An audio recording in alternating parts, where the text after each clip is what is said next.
रहे हैं WNN news HD और मैं हूं आपके साथ सुबल ज़िया। बुलेटिन का बाकायदा आगाज करते हैं और शामिल करते हैं आज की अहम तरीन खबरें।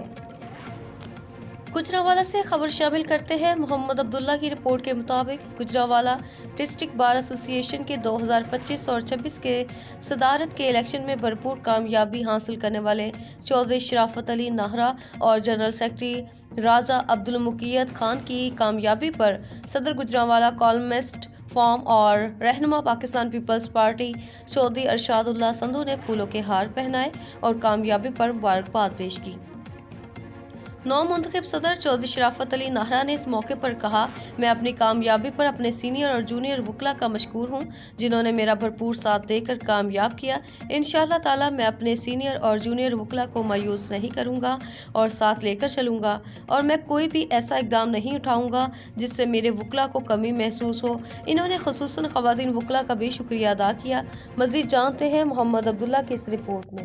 खास करम है मुझ पे कि तमाम दोस्तों साथियों वकला ने बहुत ज़्यादा प्यार किया, बहुत ज़्यादा मेरे पास अल्फाज नहीं कि मैं किन अल्फाज के साथ सबका शुक्रिया अदा करूँ। और मैं पूरी बार का नुमाइंदा हूँ, पूरी बार का सदर हूँ। इंशाल्लाह कोशिश करूँगा कि मेरे से किसी को कोई तकलीफ़ ना पहुँचे और अदारों के साथ भी इंशाल्लाह कोऑर्डिनेशन के साथ चलेंगे और उम्मीद है इंशाल्लाह अदारे भी ताउन करेंगे। अगर वो हमारे साथ ताउन करेंगे उनसे बढ़ के ताउन करेंगे। शराफत नाहरा साहब जिंदाबाद।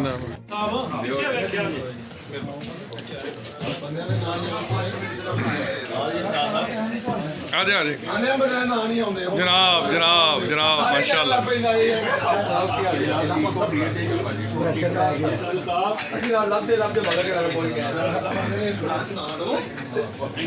कैसे आप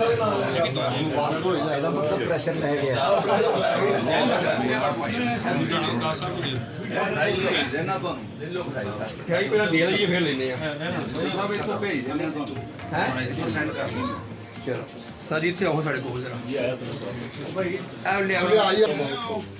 फोटो बनाओ आज भाई थोड़ा अगे आइयो थोड़ा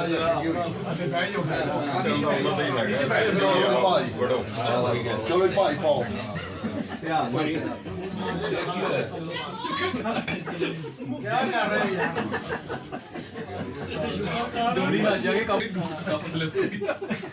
असल भैया आ जाओ। चलो मैं सब करूँगा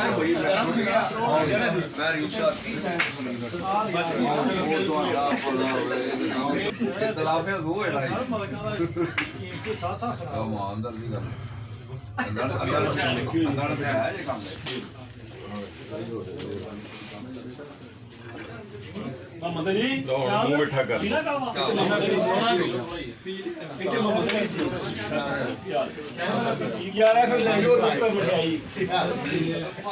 कमेटी रूम खड़ो दफ्तर ले जाओ दफ्तर नदीम आना फिर चलिए फोन करना है बार बार चलिए नदीम अलवी बैठे चलो आगे बाहर ही आओ आज बाहर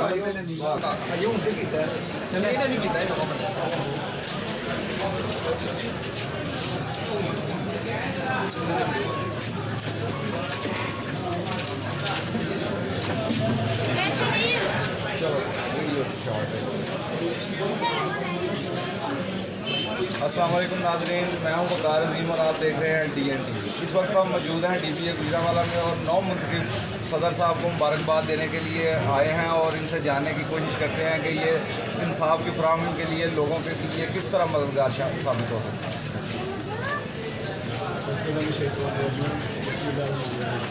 सबसे पहले तो मैं DPA गुजरांवाला का बेहद मशहूर हूँ कि मुझे तमाम वकला ने वोट दिया, सपोर्ट किया, मुझे कामयाब बनाया।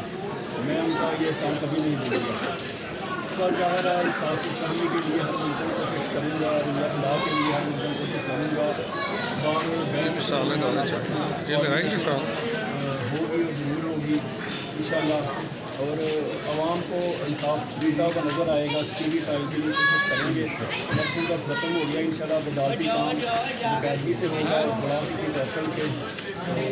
کوشش کروں گا کہ کسی عوام الناس کو کچھ خریدنا پہنچے. بہت شکریہ. Thank you very much.